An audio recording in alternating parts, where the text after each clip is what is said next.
kỳ hằng mê gâu chung kỳ lê hằng leo làm rừng mê ngô nê đê ngầu la hên ta sang tương bung lung gà bay lu hên treo bê buông răng mê lâu rin po đê sung lu hên treo bê buông răng ai tiếng ru ra về lu la hên ta hên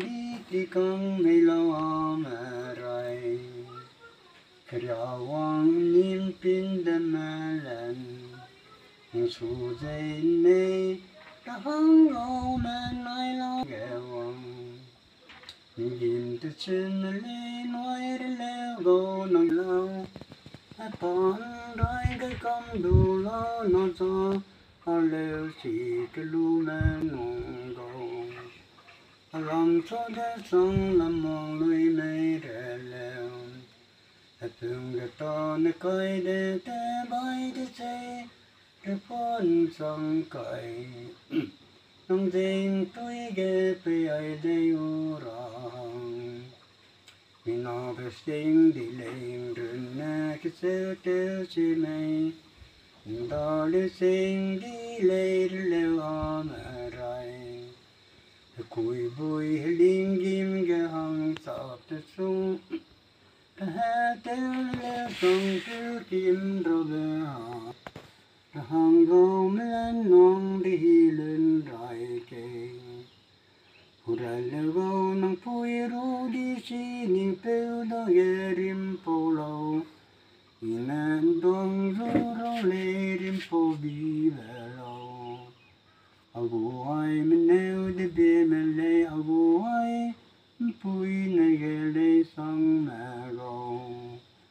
Ra tiếng pui lên đê cái bom đê rì Ra hăng cái tê lung nằm cơn riêng tiếng con đồ lâu Mình nó răng rê gõ đu hi nè điên tùy nè I a lung xin nè mê lê ra hăng gõ cảnh nè cái sang nung A chi nè chăm đê hình mê lê nói rê lộ sai là cơ mong đen ra hăng nang ninh to huyền lâu ai pe pai đều bay đeo gu chăm mà rêu đã linh bài in da hăng nó lung i do kén này từ duyên mình bin để gai dây lộ treo hồ đại lơ nè ra hăng gấu nói ra nuôi tiêu đê mi mình đê lùng này mà lấy Pui nè chênh đà lê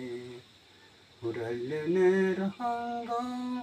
Ninh dư dân nè bùm đâm ninh bèo lù lo chèo Để hiểu bên tim đê nối nó xuống tin nê đà lêu ngà gò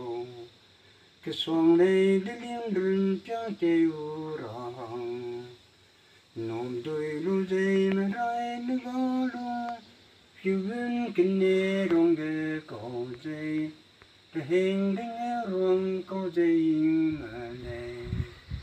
Cái nồi mà đê hoa hơn đê á mà rai duyên xoang ghen nê ghen nèo Hình rừng đê đô đê ngô đô chim bùi nền nè Giờ nên nè dô đê siêu lô hơn đê mong ta Nên đi xì mà lên lòng hơn đê lê mà ngô Phải rô rô hông rong hông nê nê Phải rùi lên đê rô hông cái nuôi phải lê Đê tay niên rêu nê lên bay lâu Đê phiêu họ phi đêm mong nê Thằng lòng rong rong đi chỉ nào mong ta Cái bùi cái đâm má cái rô kỳ hoàng đồ rong Thì nó hung lê đê lê qua cho lên đê ra hông ngô đêm nọ ra lê Xong á bùi tiêu ra chỉ mò Rồi bùi đâm đi lê lê hoàng đồ lo